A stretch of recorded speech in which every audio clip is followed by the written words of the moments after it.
Sino po naniniwala isang araw, alaala na lang ang payo ng mga magulang mo sa'yo?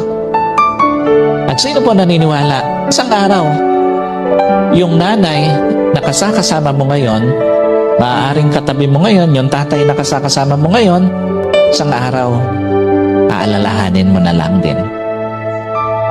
Hindi kayo forever na magkasama. Kaya nga, lahat ng magulang hanggat kasama pa yung anak, gagawin ng lahat. Ipapayo lahat ng mabuti, paaalalahanan ng anak kasi alam niya, isang araw, iiwan niya yung kanyang mga anak.